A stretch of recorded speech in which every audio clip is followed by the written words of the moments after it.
Je suis Louis Arène, je dirige le Moonstrom Théâtre aux côtés de Lionel Lingelzer et je suis le metteur en scène du Mariage forcé de pièces de Molière.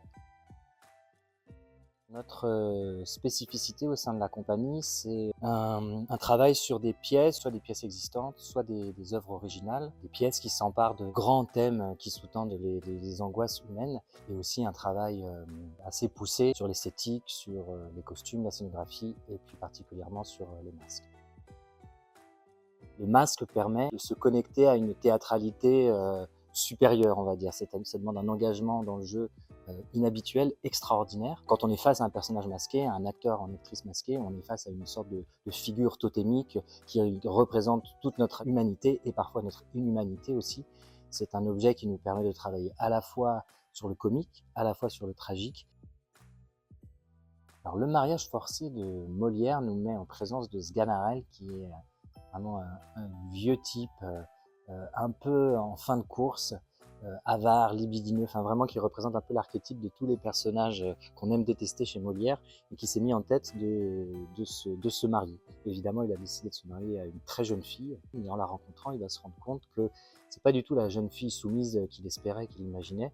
C'est une femme libérée et décidée à utiliser le mariage pour se libérer du joug de son père et enfin vivre une grande vie de liberté sexuelle également, pouvoir enfin vivre la vie qu'elle a voulu rêver. Et quand Sganarelle apprend ça, il est pris de peur, il est pris de panique, il va essayer de se dédire, de se retirer de ce mariage, mais la course, une course folle contre lui s'est engagée et il ne va pas pouvoir s'extraire de ce mariage, et c'est lui qui va être marié de force.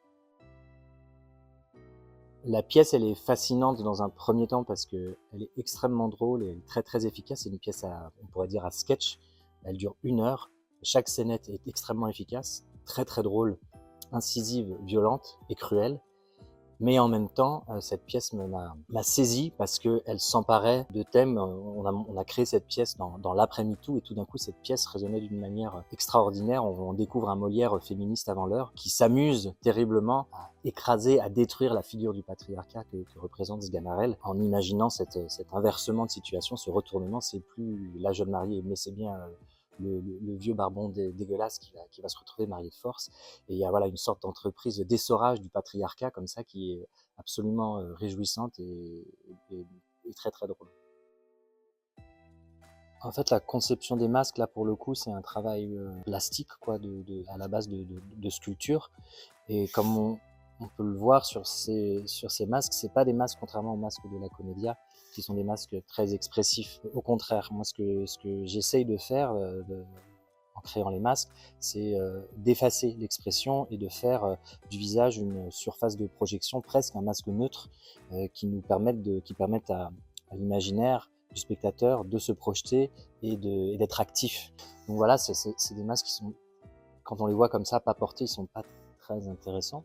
Mais tout d'un coup, sur le visage d'un acteur, de loin, il est très très proche de l'incarnation de François de Brouwer qui joue Dorimène, et on ne voit presque pas la limite entre le masque et le visage, donc ce qui crée une sorte d'étrangeté, une fascination. C'est humain mais plus tout à fait, c'est des petites poupées étranges, parfois très inquiétantes même.